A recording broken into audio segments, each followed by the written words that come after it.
With us now, NewsNation contributor, former White House acting chief of staff Mick Mulvaney, former Biden surrogate Kevin Walling. Gentlemen, welcome, welcome, welcome. All right, Kevin, ask this a little differently.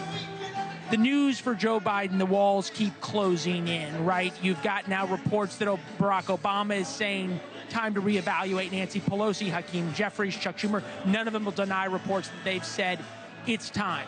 If Biden's not going to bow out, how does he turn this around? Well, as we know, and Mick knows well, 100-plus days is an eternity in politics, right? We had many October and November surprises over the last couple of cycles.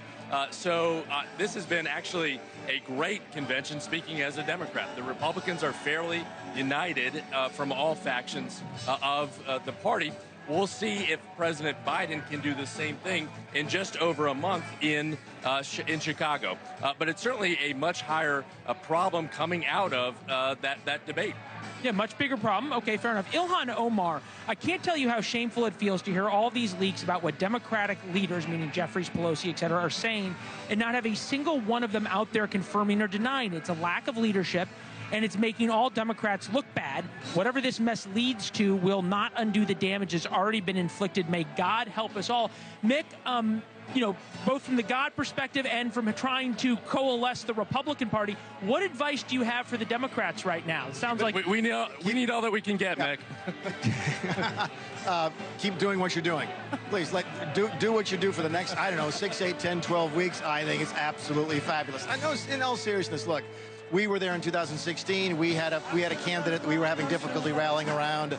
They're there now. All I can say is, look, the Democrats thought they were going to crush us in 2016 and when they came out of their convention, and they didn't.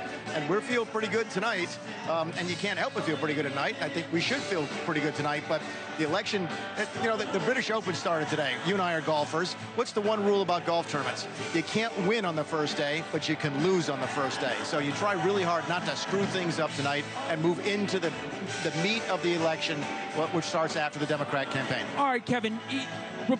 Democrats for a long time have been able to count on Republicans always screwing it up, right? and that's sort of been a rule. It's been a theme of this show. Never underestimate Republicans' ability to screw things up. The only hope that Democrats have is to unite the entire Democratic Party against Donald Trump. The kinder, gentler Donald Trump we've seen, and anyone can agree that this is a kinder, gentler Republican Party, is not giving you guys that opportunity. What do you have left if not to scare people about Donald Trump?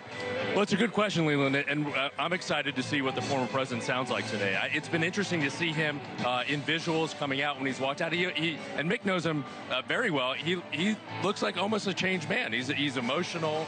He was very emotional. I saw especially when Governor Sanders was giving her address talking about the former White House press secretary. Listen, we win when it's a referendum on Donald Trump. Right now, we're the day of his speech, and we're talking about Joe Biden.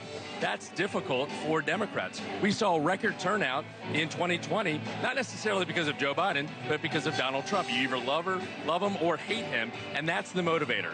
What does it mean to Democrats that Republicans here keep saying all we want to do is run against Joe Biden? They are hoping, they're sending flowers, they're sending cards, they may even send donations to keep Joe Biden in the race. Well, to Mick's point, I caution them, right? This is the only guy who's ever beat Donald Trump, either as a Republican or Democrat, and he did it by nearly 8 million votes. There's a lot of power in an incumbent president. It's very difficult to stop an incumbent president oftentimes in elections, so I caution them. It's a big risk-reward in terms of replacing Biden at the top of the ticket. I'm going to say this, and every time I say this, people think I'm an election denier, and I'm not, so please let me allow to explain this.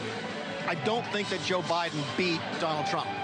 I think Donald Trump beat Donald Trump. Exactly right. It was a referendum on him in 2020.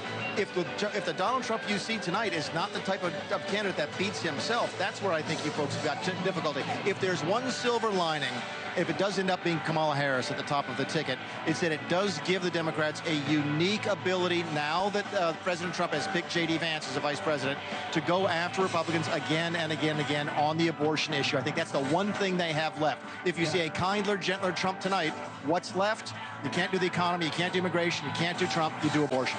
Thanks for watching. Go to joinnn.com to find NewsNation on your television provider.